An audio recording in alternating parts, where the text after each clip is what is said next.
Okay, just setting up, won't take me long, just making sure everything is working correctly, and it does seem like it is today, which is good. This is going to be about I would say about an hour, take me about an hour and a half maximum for this live stream. We're going to work on the tentacles, and where we go. Yep, that's all working, sound is good. I can get rid of plugs now, well, thank God for that. Okay, so now that everything is working correctly and there are no technical issues, yeah, I always say that, but is that always the case? I don't know that it is. Anyway, we'll get started anyway. Hi, welcome to How to D&D. My name is Fred Wheeler, and today we are going to talk about Dungeons and Dragons, but more importantly, we're going to continue building our Otyugh. This is the rubbish creature, lies in rubbish, it feeds on refuge. It's got 3 tentacle things. One has got eyes, about 3 eyes in it, and the other 2, you know, for grappling stuff, and a big mouth and 3 legs. It's a peculiar creature, and so that is what we're going to work on today. And I encourage you to play your own music, because I'm not going to be running royalty-free music. It's kind of boring, it's probably not very good, and you've probably got better music you can listen to. But if you want to chat along with me, just type into the chat. I will talk about anything, not a problem. Okay, so by all means, follow along. And we will crack in and get on with this, because I don't really want to waste any more time. Okay. So, this is what we've got, our original miniature, and we are working on our, well, what is starting to turn out to be a reasonable job. I feel like it's actually starting to work out, so which is good news. I'm glad. I was a little bit worried, but I do feel like it is starting to come together. I'm going to just shuffle this around just a fraction and just move it just a bit, just so that it's more in line, I feel, with the screen. Okay, now today we're going to be doing a lot of mixing of putty. I'm going to be using the milliput that I normally use because it's cheap. That's our main resource for today, working on the tentacles. I've got some green stuff, which I may or may not use. I've tried pretty well to avoid using it. Flexible, but a lot more expensive. And then, of course, the Tiptoe crafting or sculpting tools, which you don't need to have, but I use them because it was just better than some of the other options I had available. And I'll probably be using my favourite tool, the one that looks a little bit like a halberd head and a little curved bit, and the plastic tool. And I've also brought along some eyeballs that I made out of milliput, which we may get to. We may actually get an opportunity to stick them in today. I don't know that we'll get as far as putting the teeth in, but we'll certainly try. I've got the toothpicks for that. Stanley craft knife. We won't need the other tools like pliers and tin foil today. I don't think that's going to be necessary at all. Okay, so we'll get started and start mixing some putty. So I realised this project, unlike the other projects, is sort of getting spread over a number of weeks. So rather than sort of watching the video and you can see what's going on, you know, roughly there's maybe a 1 or 2 day spread between each video. I realised that it's sort of I am spreading things out a lot more. If that's sort of a bit frustrating for people, I do apologise. But I'm working now and trying to keep up with the flow of videos and work. Really requires me to focus on essentially making sure I can get on with my life, and I can't always stream for an hour after work. It's not practical. Okay, and obviously trying to make the entire project in one shot is almost impossible. It does have to be done in sort of steps. Okay, we'll mix that up and we'll put that over there. I did bring my hot glue gun just in case. I think the only reason I might use that is to put the eyeballs in.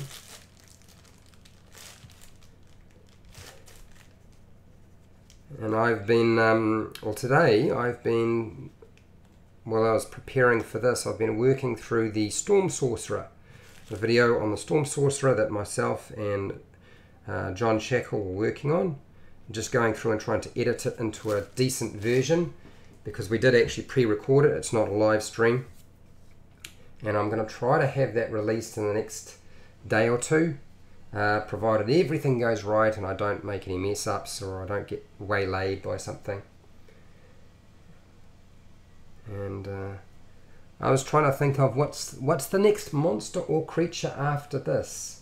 I haven't really decided at this point. I'm up in sort of limbo land. I'm kind of feeling like I either go with another mimic, a different type of mimic, rather than the door mimic, maybe a treasure chest or a barrel or a bed mimic, or I feel like the mimic's hard to get, but the other one that's really quite difficult to get are elementals. You know, getting a decent size elemental which is the right size. The monster manual has them scaled as large size, so the same sort of base as this, but all of the elementals you can buy in the new Icons of the Realm are all medium size, and it's not really suitable for what you're wanting to use them for. I mean, I suppose you can just place the medium sized miniature, if you get one that is. They're not easily accessible, and the Elemental Evil booster boxes are not so cheap, and you know, you're not always guaranteed you're going to get an elemental in those boxes anyway. So I feel like making a water elemental or a fire elemental or an earth elemental, air elementals might be quite fun and interesting to do. It's just a matter of figuring out the best way to construct it. And yes, I think the techniques we've been using so far would be pretty good. I think that would be suitable for doing that sort of thing. And it's not something that requires a huge amount of detail. I don't think it's going to be incredibly difficult, and it's a large size miniature. I much prefer working in large size or bigger, otherwise it just gets too tricky. Okay, alright, so roll that up, and I think what we'll go with is the sausage effect. So I'll roll into a sausage, flatten it out, and then wrap it around the tin foil. And we're also probably at this point today, we're going to have a go at making a tongue for this creature, and I'm going to glue it in after. I'm going to actually set it up, make sure I've sort of got the basic shape, make sure it's going to roughly fit, and then once I've done that, I'm just going to stick it in there, and yeah, that should work fine. Alright, so I'm trying to attach it to the existing milliput that's here, and it will stick. I just got to work it in a bit. I'll wrap it round, and there's a variation in thickness just right there. I'm going to have to build that up with some more putty, but we'll get it sorted. Okay, where's that little sculpting tool? I'll just make sure you clean off your sculpting tool, get rid of all the loose bits and pieces because it doesn't work very well otherwise. And we start just working that in.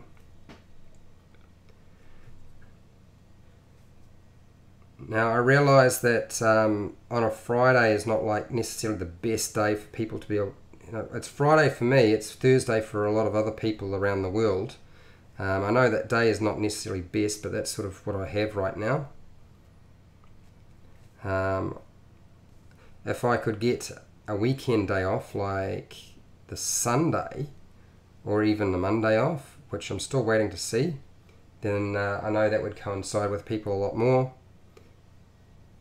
But right now I just don't have the options. I do apologise that I only put the announcement that I was running it up just in the last hour and a half.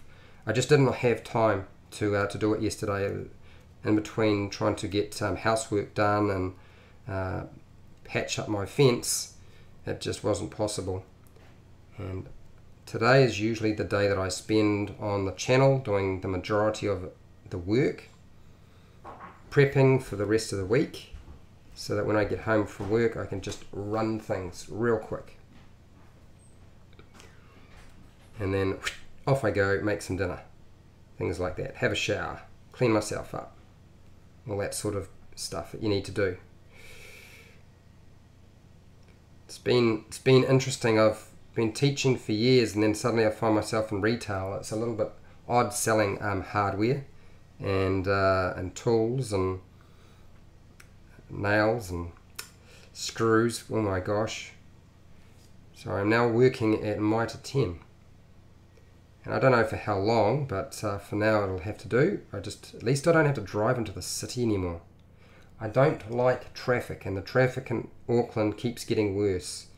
You come home and all you do is you work, and then you come home and you just got time to cook some food, nothing else, before you got to go to bed and get up the next day and do it all over again. So I'm trying to get myself a life. I live too far from the city to be working in the city. It's not practical. So that's why I am working where I'm working.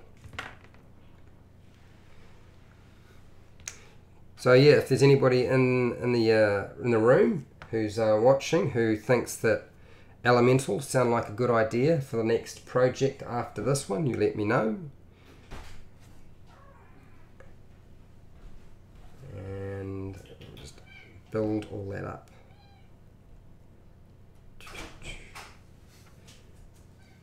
I feel like it's usually the very first video that I produce, you know, make an Otyugh, that's always the most popular and the one that most people come to watch. And then the very last one, but of course they don't know which one is the last one, so yeah, it's all a bit of hit and miss. The weather is still quite warm, and so painting any of these miniatures isn't still not practical for a little bit longer. I don't know why. Normally about this time it's starting to cool down a little bit, but the humidity is still very high. In fact, the humidity in New Zealand is so high that plants or vegetables are not growing correctly. So we have all of our greens that are supposed to grow are not growing, and there are now lettuces like $11 in New Zealand, and we're an agricultural economy, so that's really strange. So therefore painting is just not practical. $11 for a lettuce is just madness. I can't even imagine that. I wouldn't buy it. There's nothing that exciting about lettuce that I want to pay $11 for. And we had a shortage of spinach last year. We had shortages of potatoes. It seems to be a regular thing. It's getting to the point where I'm trying to rush through and get my property sorted out so I just run my own vegetable garden.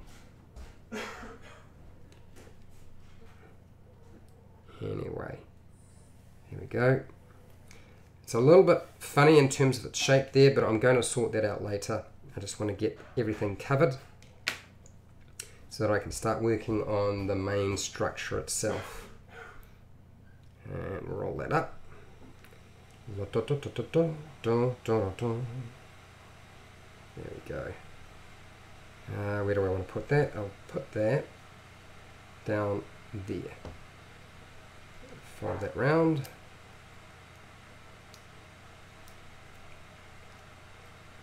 And then blend that in.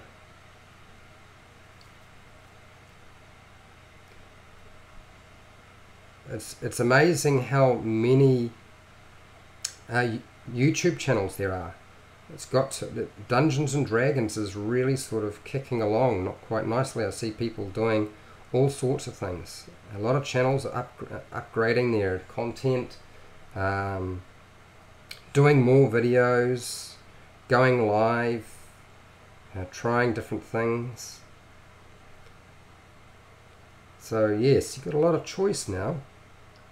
It's very good. And I'm going to just fold that down there. So I was running my game with the group that I DM for on Thursday at the Dainty Cafe in Auckland, in the Auckland City. So we were running Halls of Everforge, and I gave them the opportunity to have some downtime, so an opportunity to sort of do something else outside of adventuring. So a lot of them did research, a few did some repairs on their flying clock. I believe one person decided to go and do some pit fighting, and somebody else decided to do some carousing, and has now got themselves a hostile barmaid that doesn't appreciate his advances and his playing the field. So he's got a bit of a problem now. How's it going, Aaron? Is the foil still bendable after you have the milliput on it? No. Once I put, if the milliput dries, nothing's going to bend. It's going to be rigid. So this tin foil will bend and shift because it's got wire in it. But once you put it on and it dries, it will go very, very hard. So yeah, just make sure you've got everything in the right place before it starts to set. You can move the tin foil and the wire around with a pair of pliers. That will make it happen. But yeah, once you've got your milliput on and it's dry, it's set and it's not going nowhere. And if you try to force it, it will probably crack on you and you'll have a whole big huge headache to deal with.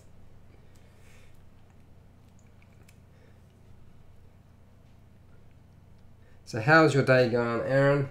You doing alright? I'm just gonna flatten this down.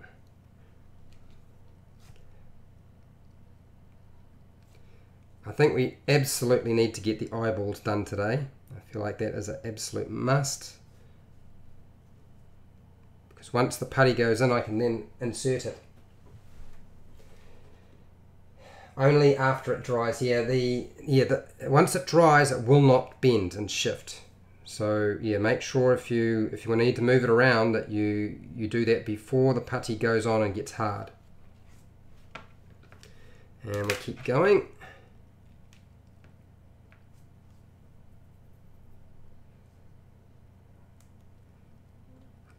You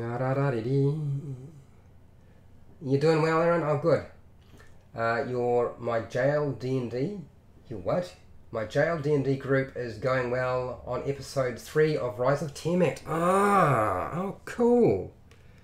So they're having a good time. That's excellent.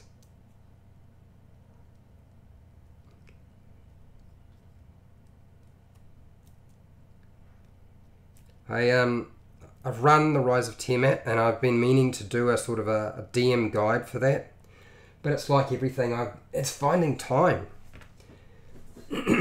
What's that, Eric? Yeah, it does sound cool, eh?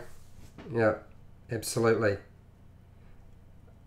I really want to do a DM guide for the Curse of Strahd. I want to finish off the one for the Horde of the Dragon Queen. I want to do one for the Frozen Castle, which is sort of in between the Horde of the Dragon Queen and the Rise of Tiamat. Definitely want to do the Rise of Tiamat. It's just getting enough time to write down the notes. I've got myself a locker at work now, so I can actually work on my notes during my my lunch break, which is only half an hour. It's not very long, so I get maybe 20 minutes to eat and 10 minutes to write down notes, which is not enough time, but it's something. What's that, Aaron? They bought a guild hall and hired a family of tailors to watch it while they're away. The family is victims of the dragon cult. Oh, very nice. Hi, Oscar. How's it going? Oscar, are you the one? I keep making mistakes, so correct me if I got it wrong. But Oscar, are you the one who asked for me to come up with a way of making cheap flight stands? Because you were trying to find, a flight stand you could use for miniatures. Because I approached somebody who had the name Oscar, and I didn't pay attention to the surname, so I'm hoping I got the right one this time. How's it going, Oscar? Hey, will Otyugh be in the next Monster Tactics video? Oh, you did. You were. You are the Oscar who asked for the flight stand. I'm going to, instead of doing a video on it, I'm going to talk to you about some options, okay? Because I've seen somebody else do a video on the topic, and I will answer your question about the Otyugh Monster Tactics. The Monster Tactics videos are probably going to take a slight break. I've been working on trying to do a player guide for the Barbarian, and I don't know if I'll be ready for tomorrow, but I'm going to try. Otherwise, it'll be maybe hopefully the day after it. I just never know.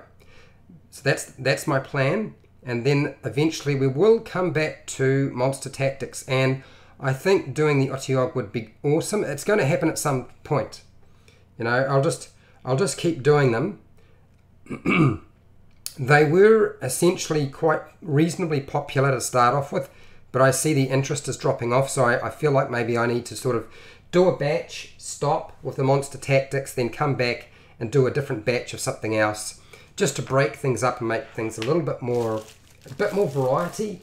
My channel's about variety. The people who come and watch my channel are not all here for exactly the same reason, so I've got to sort of mix things up a bit. And Oscar, when it comes to flight stands, DM Scotty on the DM's Craft did a video on just using plastic long containers. It's like a plastic cup, some sort of drinking cup of some kind, and I know you can buy them in really cheap import stores. So I would suggest, and they're just the right size for a medium-sized creature, and all you need to do is just glue a larger size base. I've made my own bases, just glue something like that on top of it to hold a large size miniature, and you've then got yourself a flight stand. So that is what I would suggest as an option for now, until I can come up with something better. What's that, Eric? Eric, I can't find the Magic the Gathering Arena Amsterdam miniature expansion anywhere for cheap. Yeah, it's because the Dungeons and Dragons board games were cheap, and then they've gone up in price because everybody's buying them now that they know that they were a good option. And so they've shifted over to purchasing the Magic the Gathering miniature line, and they were selling them super cheap in certain locations depending on where you were in the world. It wasn't really for everybody. It really depended. If you were in North America, you were sweet, and you might have those. I think it was the $5 shops or something. Five Below. Is it a shop called Five Below? I know that Blanco on his channel was talking about it.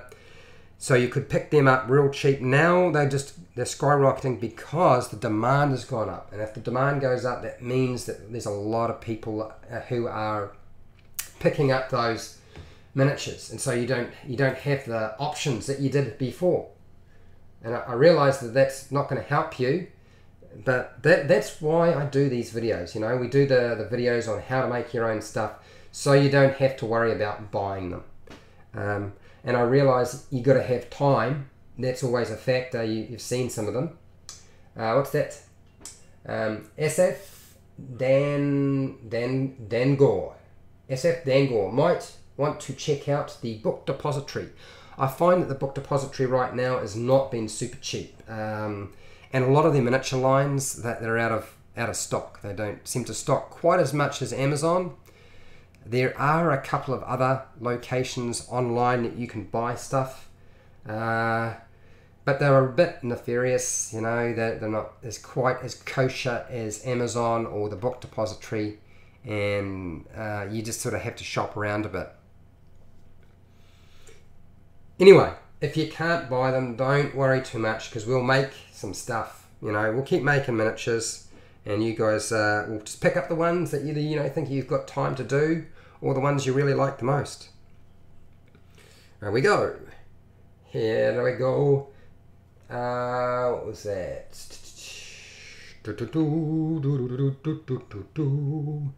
Sausage making time. Now, for those of you who are wondering how come there's a slight echo in the audio, it's because I don't have a way of dampening. It's a small office, and so the sound bounces off the walls, and I can't always have the door open. I do live with other people, and they don't really appreciate me talking away to myself or to other people online, and so the door has to be closed occasionally. But if you can live with the slight echo, that's great. I am trying to work on a way of making the sound a little bit better so it doesn't echo as much. I don't want to cover my walls with towels. That just seems a little bit weird, and also a bit impractical and kind of on the costly side. I'm on a very low income right now, which means making my own miniatures is really important, because I probably won't be able to buy them.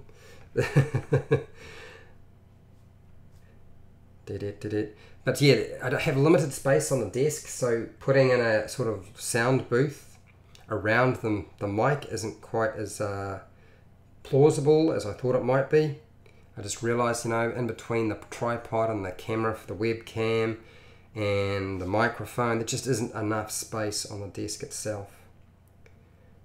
But I'm sure if I get enough time to have a chat with my brother, who's right into film and video, he will give me some better options and I can fix that problem. Yo, come on there, stick on, baby. Alright, so you can see I'm getting impatient and I'm piling it on real fast, and I'm going to then just smooth everything out after, so that I'm less time mucking around. Just get it done as quick as I can, because I would really like to get some details put onto this today. And there we go. What's that? I do appreciate if I got, you know, correct me if I get your name wrong. Esav. To be frank, if you are any good at sculpting, get some Fimo and make it ha-ha. Or get a friend to help you out. Yeah, Fimo's fine, but you've got to bake Fimo. I actually prefer the milliput because I don't have to worry about baking it. And if you bake it for too long, it just melts into a mess. You've got to be really careful about how you use Fimo. And I feel like I've got more control about how I use the milliput than I do Fimo. And Fimo's actually not cheaper than milliput. I feel the milliput is definitely either on par or cheaper. I get more out of it. Do you know what I mean? Fimo, a small block, which is about half of what I've got here, that is going to cost me about $4.50, $5, and I get the milliput and it's like $8 something, and it's on par and it's air dry, and it just makes all the difference. And then you get rid of the hassle, like I said, of having to cook it in the oven. Esav, did I get it right? But it's okay, mate. No need to hit your head over my name. Okay, I will try not to do that then, because I struggle with names. I'm in a new workplace and there's so many people's names to remember, and I can't remember everybody. What's that, Eric? I've been thinking about playing as a bugbear. Do you have any class ideas beside cliche barbarian that utilizes his natural abilities? No, I don't actually. Sorry. I don't often get a chance to play, so, you know, coming up with player options or ideas, really you want to go to a channel like the Drow Bard, or even if you jump onto I have a Facebook group. I mean, I'm on Twitter, I'm on Google+, I'm on Twitch TV, but if you jump onto the Facebook group for How to D&D, you'll probably find there's a lot more people who can help you rather than, you know, live stream with me in particular, because I just don't have the option to do that sort of thing very often. So therefore I don't have an awful lot of ideas around it. Give me enough time and time to think, maybe I'll come up with, you never know, somebody in the chat might actually come up with an idea for you while we're here. You never know. I've seen it happen. Okay, and we're just going to fill in gaps. Fill in, well, I'm trying. If it'll come off, stay there. Stay. Squeeze it in. And then blending. Yeah, I'm sorry, Eric, that I wasn't able to help you anymore with that. You know, you've got to have a bit of time to spend doing that. I find myself rushing around. It was when I was unemployed, doing one video every single day and coming up with content was a lot easier. Now that I'm working, I come back and I try not to spend all my time on the computer if I can help it. I try to get it done real fast, get out, get done, cook some food, spend some time with my partner, you know, stuff like that. All the things that are important to continuing your life and getting on with things. And I love Dungeons and Dragons, but I can't always do it.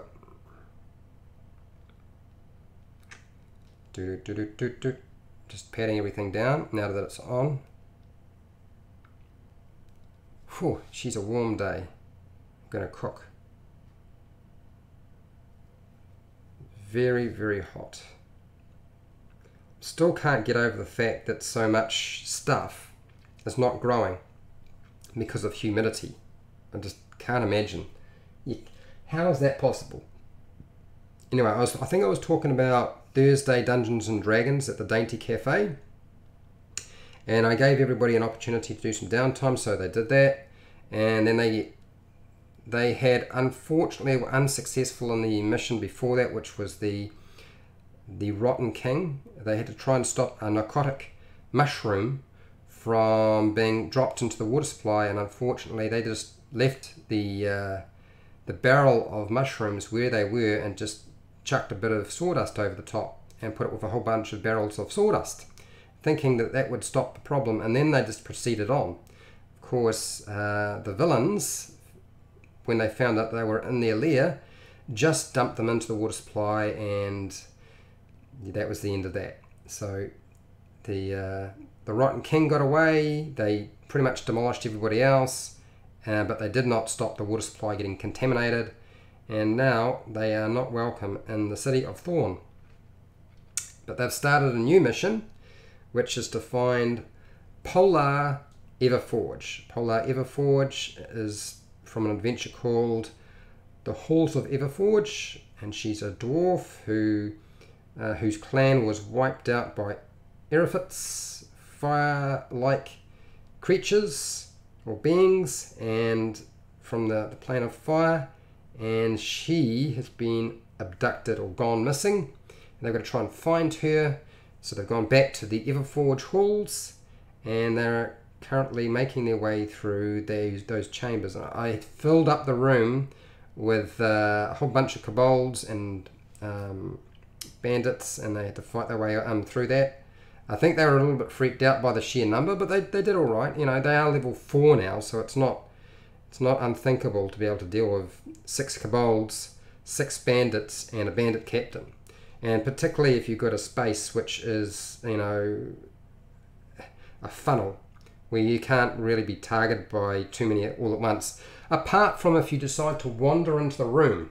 If you wander into the room, it's going to make it a lot harder, which is exactly what happened. Somebody took a lot of hits. Logan, how's it going, Logan? I like playing classes that other races wouldn't usually fit into. So if I were you, I would play a bugbear rogue. Yeah, why not? I mean, do you have to capitalize on the bonuses you get for your bugbear? Or can you just go with whatever sort of takes your fancy? I think Logan's got a point there. Okay. Oh, it's this Eric. Thank you, Logan. That was one I was thinking of, the Rogue and Ranger. Thank you. I was just seeing if it was overlooking anything. No, you're not overlooking anything. You'll be fine. And if you don't like it, you just try something else, right? That's how it works. Maybe it doesn't work like that at everybody's table, but I know it works at my table that way. I let my players change their character around constantly. The only thing I don't let them change is the character name and the gear. They can change absolutely everything else apart from the name and the gear. And that's a leftover from me running Dungeons and Dragons Adventure League. I thought it was one of the few rules and guidelines that they provided that was actually quite sensible. Particularly if you're dealing with a whole lot of stuff you don't really know too much about. You don't know how it's going to work and interact.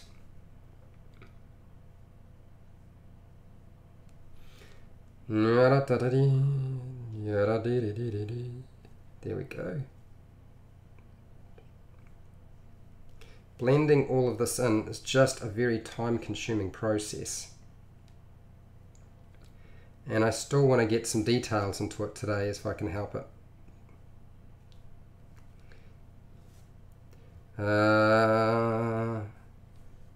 You guys need to let me know if I'm not putting it in a position so you can see what's going on, because I do forget sometimes, you know, in my endeavours to try to make it easier for myself, that you guys need to see what's going on as well.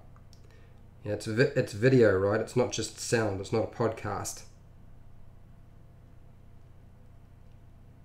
And I'm not entirely sure if the Friday night D&D on Twitch TV, for, you know, on the How to D&D Twitch TV channel is going to be going ahead or not. One of the players is very sick, and I'm just waiting to see confirmation that we've got enough players to play. But if it doesn't go through, I will go and see a movie. But before that, I'll try to put out a video on sort of something behind the scenes. So I'll probably get my Dungeon Master screen out and just show you a couple of things that I do that probably a lot of Dungeon Masters do, but I'll do a little video like that just to compensate for the fact that I wasn't able to do it.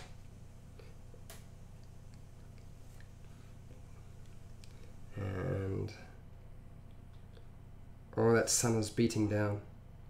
I so much prefer doing this when it's about 3 o'clock in the afternoon, because the sun doesn't hit my office at that time now, at this time of the year. But if I leave it to 3 o'clock, it's just not going to work out. I need to get this done a bit earlier. I've still got heaps and heaps of work to do prepping the material for the Barbarian, and heaps of material to sort out with the editing for the Storm Sorcerer. And I also want to do a video on does toothpaste remove permanent marker on the Chessex battle mat, because there's a whole bunch of people keep watching that video, and they're locked on. They keep using toothpaste, and it's like the worst option. I mean, it will take some of it off, but not all of it, and it will damage the mat. So I'm going to do another video on it, and I will show them how it's done with the correct material. Don't use toothpaste. Stick the toothpaste in your mouth, not on your mat. Okay, what do we got here? I'm got to catch up with all the questions here. I feel like I should probably drag this monitor around a bit too. What do we got here?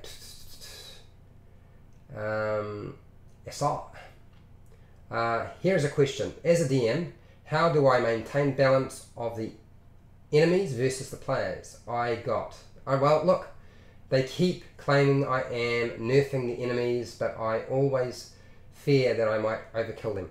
Stop worrying about their characters dying.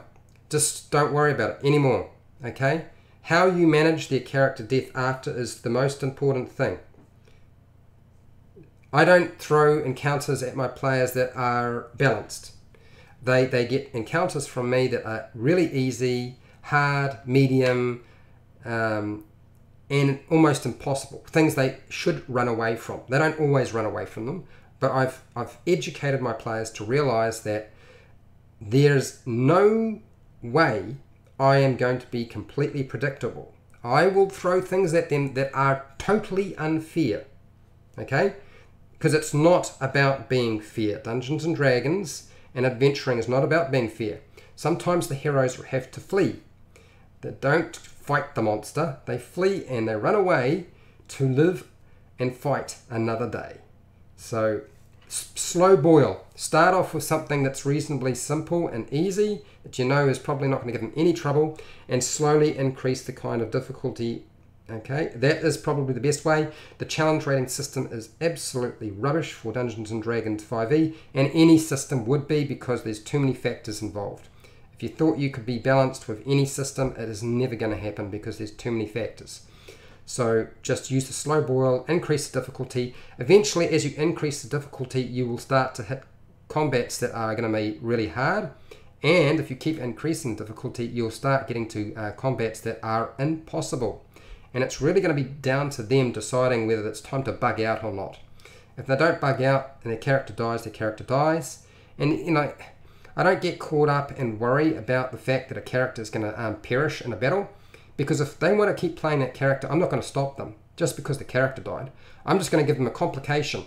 Yeah, you can't raise them from the dead. You can't get them back this way because you don't have those resources.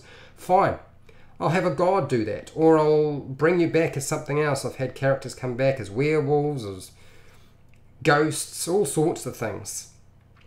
I've got a whole video on the topic as it happens, and I recommend looking at the video that says character death options.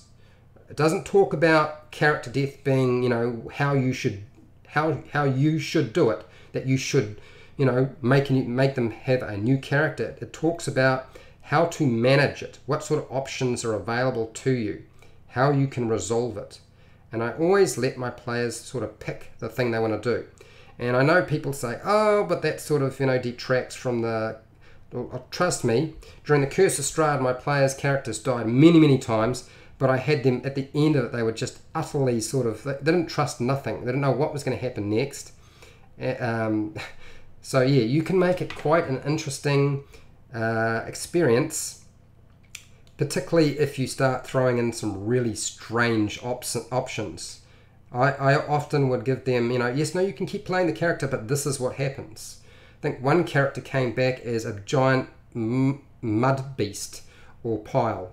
I think he was, the only thing left was a couple of bones and the fecal matter that had been pooped out from the monster. So he came back as a poo monster.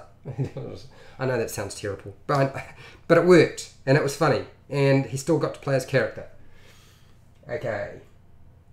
What else is there? Eric, can you get multiple milliput in the US? Yes, you should be able to get milliput in the US. It's available online. You can buy it from Amazon. You should be able to get it from Game Store. Shouldn't be an issue at all. So yeah, not going to be an issue. You know, you can order the stuff online. There's an affiliate link down below if you want to purchase the stuff. But you should be able to. I got this from a game store. If I can get this from a game store in New Zealand, you should be able to get it from a game store or a hobby store in the United States. Shouldn't be an issue. What else? Yeah, it is coming out really well. I think it's going to make a nice addition to the monsters. I'm glad you like that. Yeah, I think it's a reasonably good idea. Thank you very much. Basically, I made my own world, so it has a lot of weird restrictions I made. Got a player who over researches, so I tried to throw him off. Okay, so I will check out the video soon. Yeah, look, I'm trying really hard, and I need you guys to give me feedback. I've got to be careful because I know a lot of channels do it. They get a bit preachy about how you should do stuff.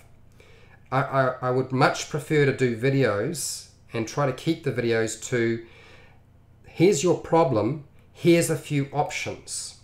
One of the things I like about Nerd Anarchy is they do provide options, you know, multiple options, things that you could do. There's not really necessarily a set thing that they say you should do for any given situation. And we just blend that down. Oh, the sun's come off me again. Oh, thank God for that.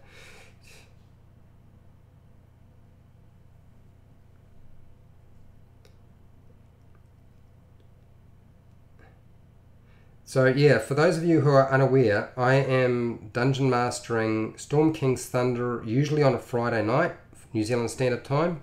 And I put that up since people asked for me to do a live stream. I've done it. I used to do it for YouTube, but it's not highly popular because it's my home group, it's my friends, and they don't really want to be plastered all over the internet. So they tolerate me pointing the camera at the table, and you can hear them and see the miniatures being moved around, and that's sort of the extent of it. Occasionally I will stick the camera in my face so you can see me. Sometimes I will point the camera at my DM screen so you can see what I've sort of got set up behind there. Things like that. But yes, I'm trying to be really careful and respect people's desire who play with me not to be plastered all over my over the YouTube or Facebook. But so far the Thursday group have been fine with me taking a picture. So there's usually a picture of them after we've been playing on Thursday night. And occasionally I'll do a little video, very short ones. Okay, let's mix up some more of this. And I feel like that might be too much. No, let's get it done. Otherwise I'll be making lots of eyeballs again, I guess. Here we go. So I've seen nobody's chucked in a comment so far and said, look Fred, what's the next monster that you make? I would like it to be this. I don't always do requests, but you know it's possible. This is live. I can respond. You are welcome to make some suggestions. Starts the thinking process for me and the planning process.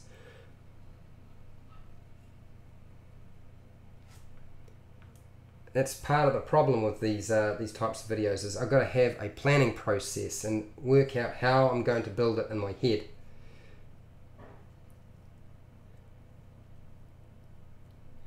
I saw a really cool video, no, it wasn't a picture actually, on Facebook of somebody who'd done an undead or zombie T-Rex, and I thought that was a really cool idea. It looked awesome too. I think that's the DM's Craft group on Facebook, if you wanted to go and find it. A drider. Oh my gosh, a spider with a humanish body. That's a tricky one. You know why it's a tricky one? It's because it's got a humanoid body to it. Yeah, and it's not big enough. It's like large size. I feel like I would have to cannibalize the miniatures or parts from something else to create it, which I think I can do. I've just got to make sure that I select something that has obviously the spider bottom, and then we just attach a body to it, something that you can easily find and just incorporate. What's that? Oh my god. If it's 2 AM, you should just go to bed, man. You can watch this some other time if you really want to. If you want to just hang around and chat with me, that's fine too. I don't mind. But I don't want you to find yourself struggling to get to work the next day. That would be terrible. I know what that's like. I've done that a few times. Okay, so let's get these last little bits of tentacle covered, and then it's time to start building in some detail. And there we go.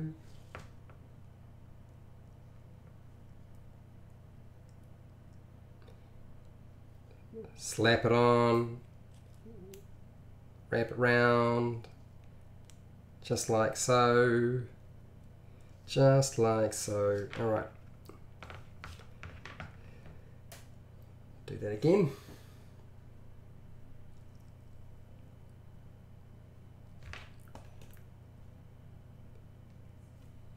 And slap that on there. Now I feel like it's probably not flat enough, so I'm probably going to have to add a lot more putty to this to make this work.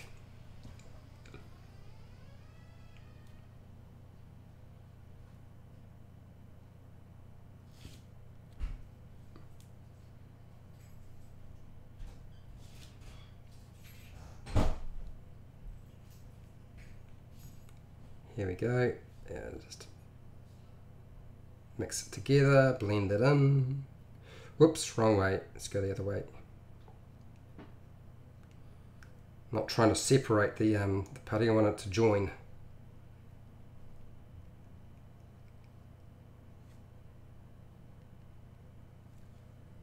Okay, what's that? It's okay, I am doing other things as well. I will go to bed soon, but so far it looks good. Thank you much. Thank you a lot. Eric, it would be cool, a worm, Umber Hulk, Are you talking about a purple worm, or are you talking a worm and an umber hulk combined? Are you talking about a mixture monster? Or are you just asking for an umber hulk? Need a rough idea of what I'm looking at? Let me know, Eric. Is it just the umber hulk, or do you want a purple worm? Is that what you're talking about? Or you want a combination worm umber hulk?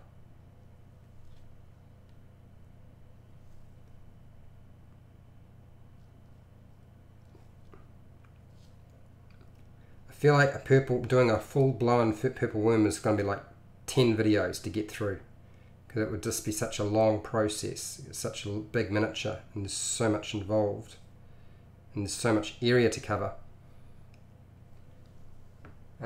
Two separate. So you want a worm, so you want the purple worm and the umber hulk. Yeah. I feel like the umber hulk is doable. Yep. I feel like the purple worm is... Well, I did a purple worm mouth, but that's not really what you're after, right? You're asking for the full-blown purple worm, which I believe I got stashed around here somewhere. I can't remember where I stuck him. No, the ideas are good. The ideas are good. You know, if that's the sort of thing you're looking for. You know, umber hulks are pretty hard to come by, right? So that's probably why you're saying umber hulk, right? That would be my first impression. And I like the idea of making monsters that are doable and are things that you just struggle to find. And you know, you find yourself in a situation where you've got to spend a truckload of money just to get the little miniature that you wanted.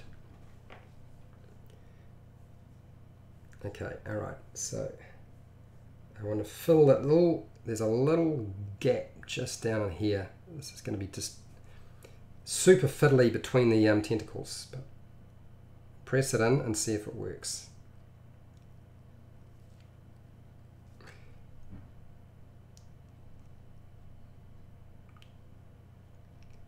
Ha ha. There we go, that worked out alright. Doesn't look that tidy though. A bihar. Yeah, I haven't seen one of those in a long time. Actually, I don't even have one. I like that idea. That's quite a cool idea. That would be like 20 videos, I suspect. That'd be super complicated. But I like the idea. It's cool. It'd benefit me too, because I haven't got one of those. Did it? What's that, Aaron? I think that's how you spell it. Yep, no, I'm pretty sure that you got it right, man. The bee here. Aaron's idea is the bee here. Yeah. Umber hulk bee here. Alright, well I'll put it in the planning stage to see how difficult they're going to be. And obviously they won't not necessarily happen straight away, but I'll see how difficult they would be to make. See if I can come up with a plan of attack. I think it's, is it large size? I feel like it's huge size. The bihar. I'm pretty sure it's huge size.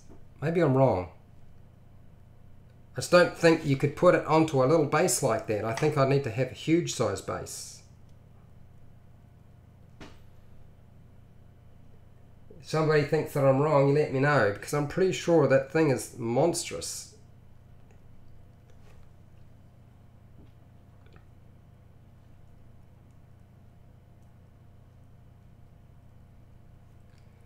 Alright, come on you, stick on. Wrap it around. So this is what I should have done. I should have cut my fingernails. I keep forgetting about that. If you don't cut your fingernails, it's very, very hard to sculpt. You want it with little finger marks everywhere and not getting things done the way you want.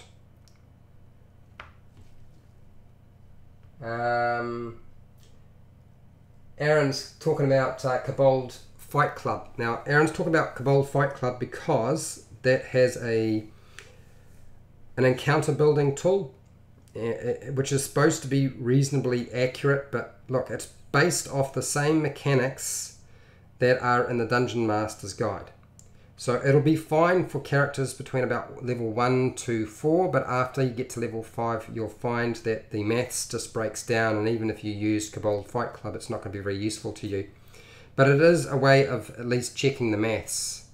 And then remember, Dungeons and Dragons and figuring out how to create interesting encounters it's not just a mathematical process, it is an art. It's experience, it's using the system, understanding how things work, understanding the type of group you have, their level of experience and skill. But yeah, I have considered doing a video on the topic, you know, just showing you guys how to use that. It's a good idea. Start with that and see how it goes. Yeah, I'm pretty sure the bear here was huge. It wouldn't make a very imposing monster if it was just large size.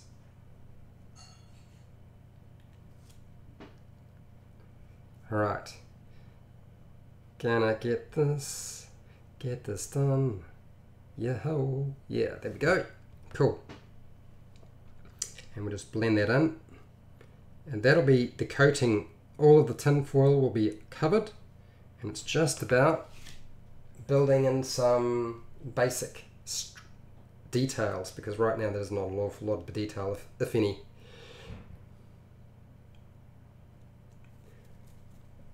Alright, Asav. Alright folks, this was great. I will be off to bed. It is coming along pretty good. Thank you very much. I appreciate that. You have a good night's sleep, man.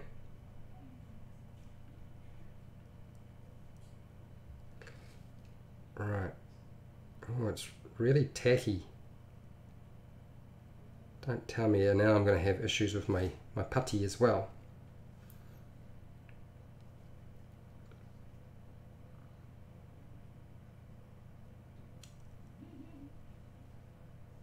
La da da dee, la da da dee. Here we go.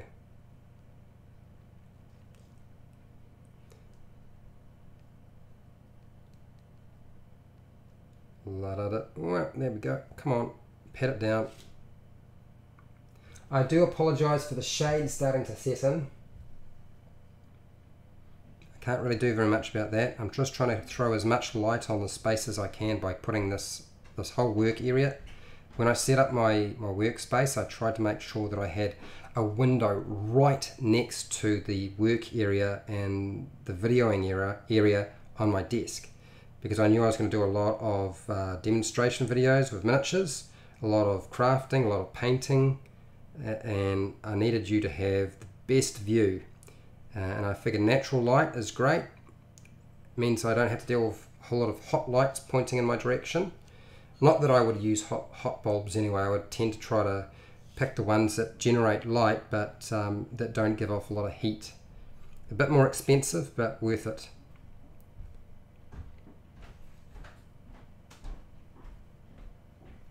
And that is looking pretty good so far.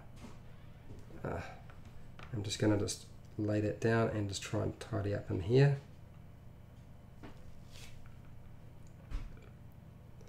I know you can't see what's going on, guys. It's a really tricky place to get to, and I'm having trouble getting to it myself.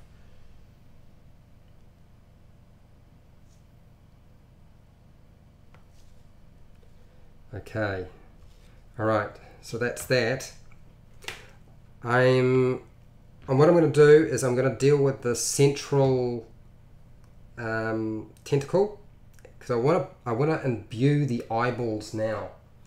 I want to shove them in there and get them sorted, and I feel that the only way to do that is to build out the structure, make it a little bit wider, and if I put a couple of bits of putty either side, I'll have a bit more to work with.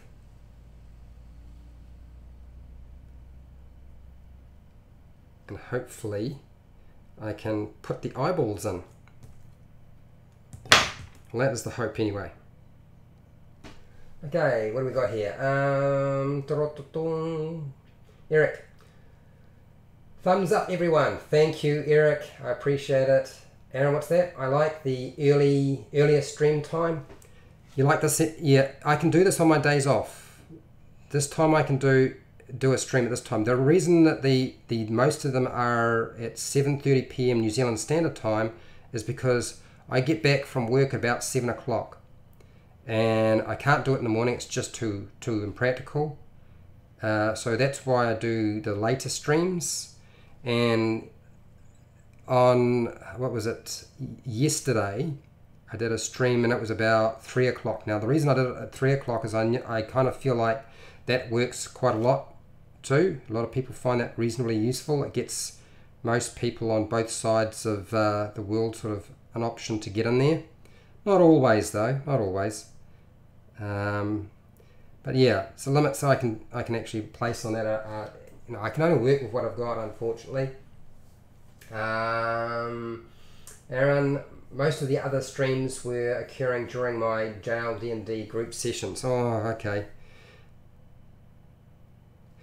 You know, if the other channels start paying attention to what I've been telling them, you'll get a lot of channels doing live stream rather than just pre-recorded. But a lot of little channels just haven't figured that out, and it's really intimidating. You know, it's really scary to go live and do stuff because you're always worried that one, you're going to lose subscribers, and I absolutely have lost people to the channel because I went live. It definitely happened. But also, they don't want, you know, the long stream. They just want 3 or 4 minutes and then we're done. And that's what a lot of people really preferred in terms of pre-recorded stuff, because if it's just that long, then they can go and watch something else, or they can go and do something else. Their time is valuable. A lot of the bigger channels have realized that they've got to do pre-recorded and they've got to stream, and that there's a benefit to it. So yeah, give enough time, I'm sure the other channels will follow suit and they'll do live streams. And often live streams of, you know, all the stuff that happens in the background, you know, before they actually produced a pre-recorded video. Okay, so we've got a much wider tentacle base now. I'm going to just shuffle this, move the putty around a bit, get my shape right, and I want it to be reasonably sort of whitish and flattish. I don't know if you can see that. That's essentially what I've done. I feel like that's about where I want to be. And now there are like little ridges along this thing. So my fingernail should be suitable to just go run along the back and just indent on the sections that are still dry. And I'm probably not going to put a huge number in. I'm just going to go sort of roughly up to where it sort of spreads out. Put as many in as you like. Here's the bonus in having long fingers. Maybe I knew I was going to need to use my fingernails, eh? A little bit of detail, and then same thing. So the ridges sort of curve downwards, so if I just go... No, it's too hard there. I'll start there. Here we go. 1, 2, 3, 4. Now you can use a tool. You don't have to do it this way. I'm just doing it quickly. But it just gives me a little bit of detail. You can see the little ridges there. And now, let's get the eyeballs. Now, if I'm falling behind on the responding, it's just because I'm doing stuff. Aaron, have to go to that now, so thanks for the info, wisdom, and craftiness. You're welcome, Aaron. I'll see you later. Hey, how's it going? Hello there. How's your day going? Eric, I got to go too. Take care, man. I really like the channel. Keep up the good work. Thank you very much, man. I do appreciate the feedback. It's really nice.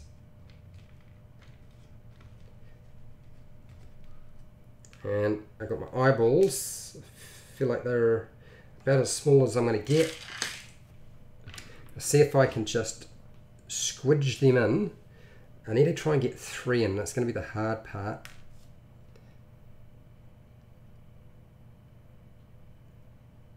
Oh, eyeball 1, eyeball 2. Am I going to have enough space to get all these buggers in? And they're going to stick. I might have to glue them in with the glue gun. I feel like that is probably going to be the case. But at least I can get the indentation established, eh? Let's get them pressed down a little bit.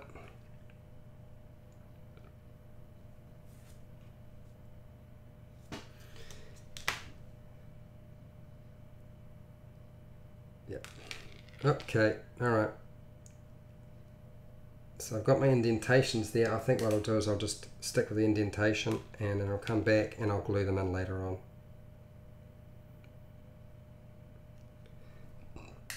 There we go. Alright, so the little sockets for the eyeballs. We'll hot glue those little suckers in some of the time.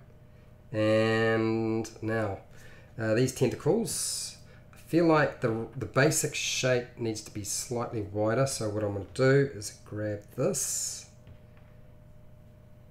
You can see that these things are slightly wider, that are a little bit bigger. So I feel like the sausage technique last time worked reasonably well, so I'll do that again.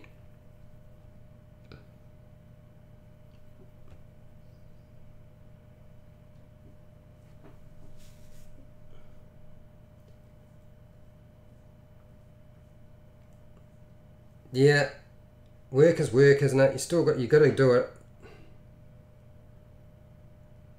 Part and parcel of life. Okay, let's just roll this out a little bit more. Get it a little bit thinner, and then just cut it like so. And I don't know if you can see what I'm doing. I'm just laying it across the side here because I need to make it a little bit wider. Same thing on this side. And then squish it in. Blend that little bugger in, and then once that's done, I can then shift it around into the shape that I want.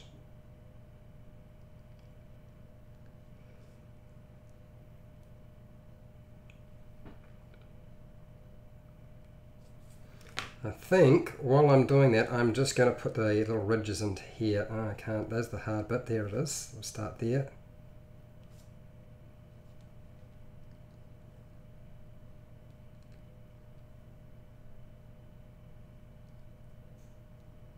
Go.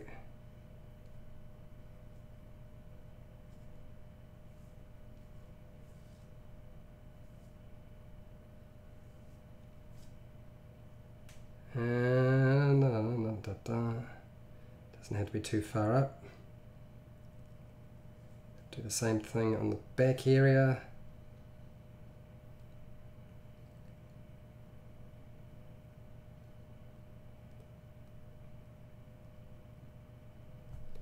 And do that. You can see that it stays soft for a fairly long time. So that's why it's good, the milliput, because you get like a couple of hours of opportunity to sort of put in some details.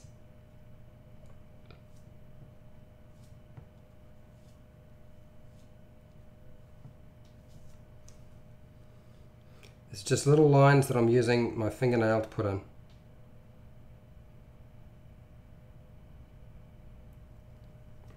And this is really quick. It's not super detailed, it's not fancy, I'm not a professional or anything like that.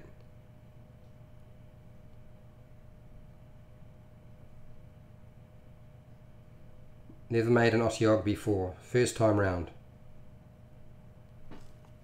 Okay, alright. Okay, let's blend that in. What's that, Hate? I'd modify a few minis, use milliput. You'll have to let me show you. Yeah, Show me, man. Show me. Shoot the video, put it on YouTube, or stick it up on Facebook on How to D&D. Show me what you do. I got somebody who shows me small, like half a minute videos on projects that he's made based off what he's seen me do, and he'll do his own stuff. It's really quite cool.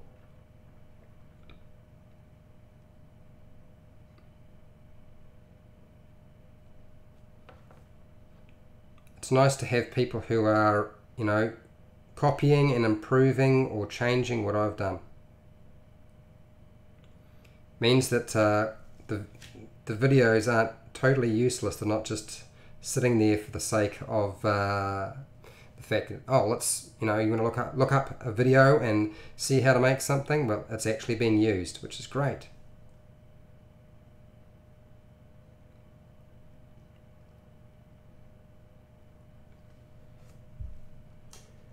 Mystic Realm, welcome Mystic Realm, and greetings to you too. You like it? You think it looks good? I feel like it is starting to come together.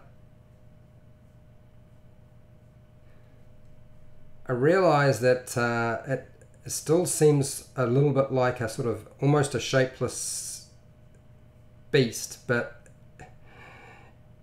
it's the end result, right? You just got to give it a little bit of time and it'll all change, and you'll be like, ah, now, yeah, that makes sense now. That's going to work.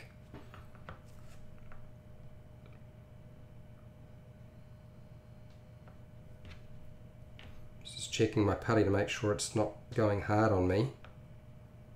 I did mix up quite a lot. I think what I will do is, while I am doing that, I might just make sure I start putting some bits on it. So it's got like little pimples on it. I don't know if you can see the original. Its backside looks like it's covered in little pimples. So I'm gonna just stick little bits on the back to represent its pimple covered backside. So all you do is just roll a ball, nice and small, and just squash it down where you kind of roughly want it, and then just, you don't need to blend it in. I mean, you can if you want, but I'm just going to just pat them down so they stick on. And they should stay in place.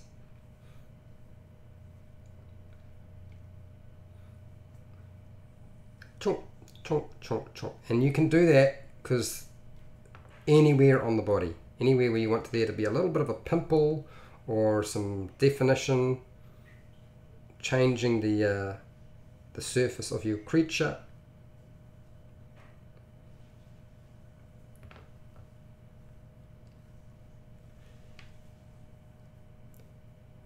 Smaller the ball, the better. Here we go. Just little bits. And I won't worry about, oh, there we go. We can put a couple there.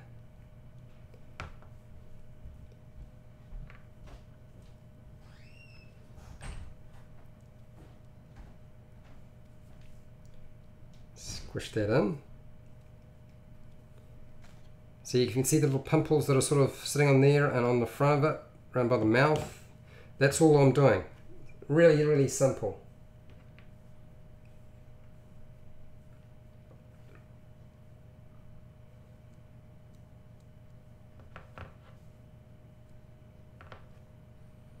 Just a smidgen.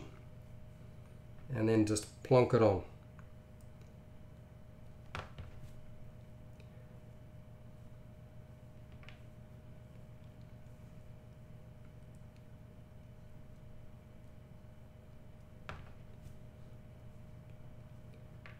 And then it doesn't look quite so smooth, and it's got a bit of detail and definition in it.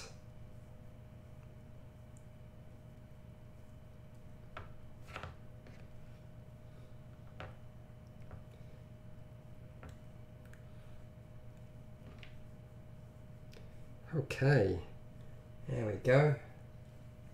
It's plonk another one right there. Alright, let's have a look here.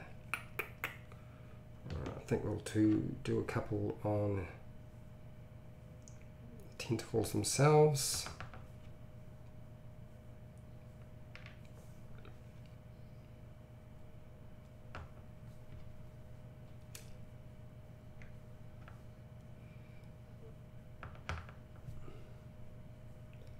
We need to do that also on, put some on the legs, but I need to do some more detail work on that first, so we'll do that some of the time.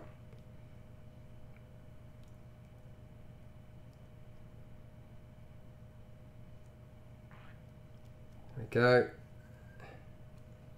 It's got some little pimple things on it, coated it, and now I'll just make sure that's still soft. Yep, good. And then clean up this. Remember, these are the ones that are going to have the spiky bit sticking out of it. I'm going to use probably very short toothpicks for that, and we're going to drill in and set them so they don't come free. I just need to get this a little bit wider just to give me a little bit of space to do that.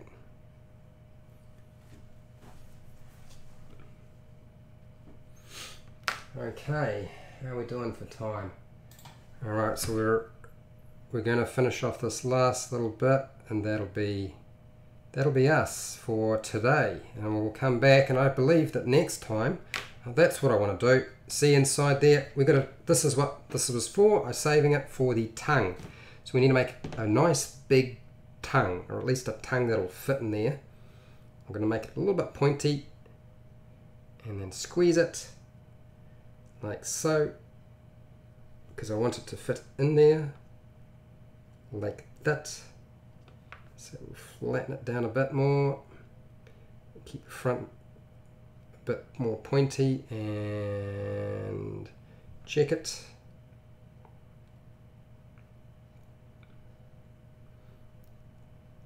And that is the tongue, and I don't want to stick it in today. What I want to do is I want to get a ridge down the middle, so I'll just grab my tool,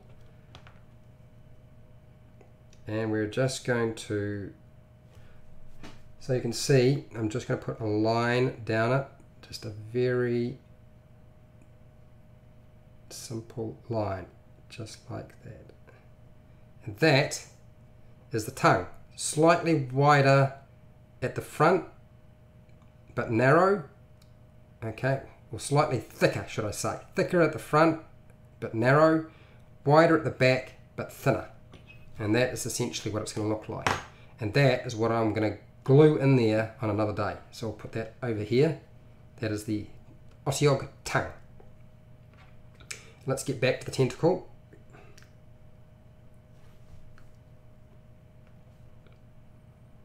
We still need to deal with the legs, but I don't think I'm going to have time to shape up the legs today. I'm going to run out of time.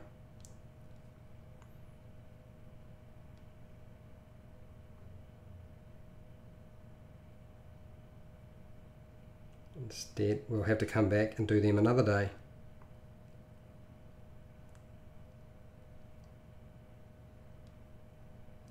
And you don't need to make your monster super detailed. If you want to just keep it fairly simple, then just keep it fairly simple. It doesn't have to be like this miniature. It just depends on what your skill level is and what you want. Kind of a bit like going back to school and playing with clay, isn't it?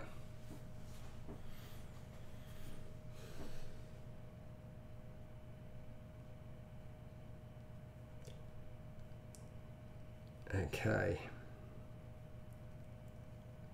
So this is definitely starting to go a little bit hard, which is why I'm glad I got it all put together fairly quickly.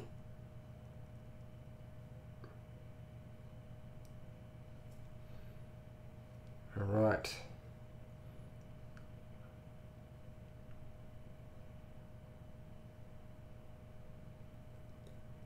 And it's just a matter of shaping it up a bit, get the right shape. Once I'm happy with that, feel like it's more pointy at the front, wider at the back.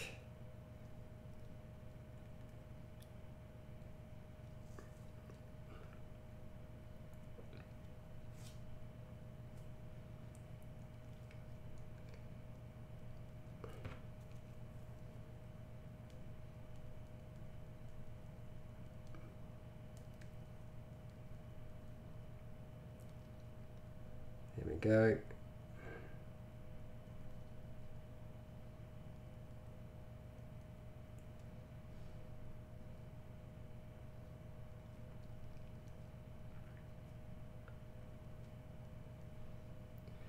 Coolios.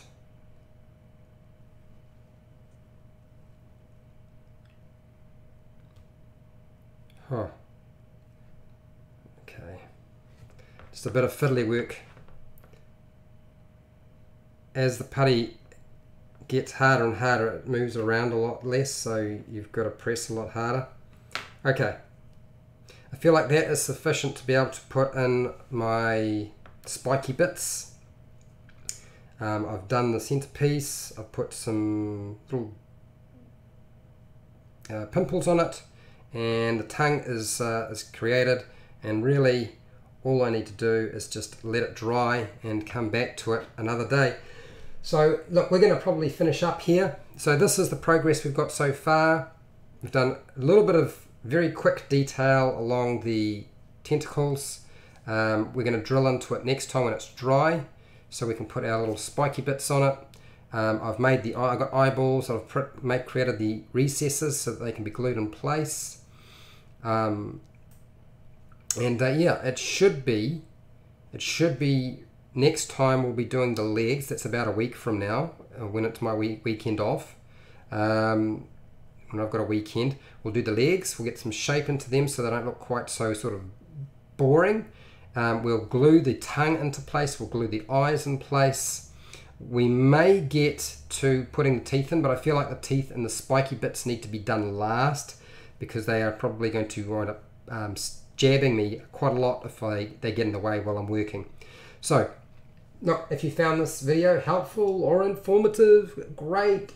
Share and like the video.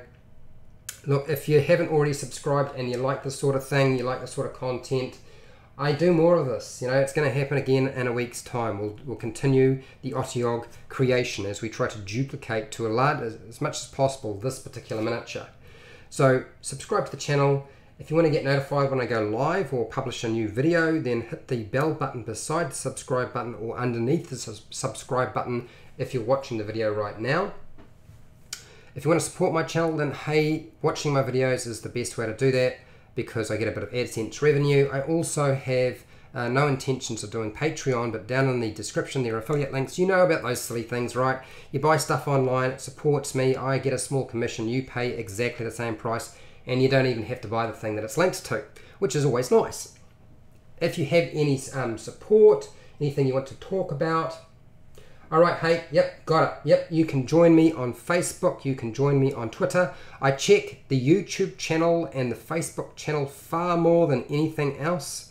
So if you have any feedback, you can put that down in the comments. You can give me feedback on Facebook or even on Twitter. I do a lot less on Twitter. Usually I just post things on Twitter, and that's about the extent of it. But I interact with the Facebook group and the YouTube channel the most. And if you're not too sure what the group is, you just have to look in the About section to this channel, because it has all the information there. I also just want to say thank you to everybody who comes and watches these really long-winded monster making videos that are live streamed, because I know they're a bit unusual. It's not usually what people do, and they take a long time. You know, sometimes there's 3 parts, sometimes there's 1 part, sometimes there's 5 parts, and it can be a long process. And I appreciate everybody who comes and supports me and watches these things. So I want everybody to have a good night, a good day, a good morning. Go get some food, go have some rest, do whatever it is you need to do, and hey, keep rolling those 20s. And obviously, try to roll as high as you possibly can. Roll the 20, don't roll the 1s, don't roll the 1s, roll that 20.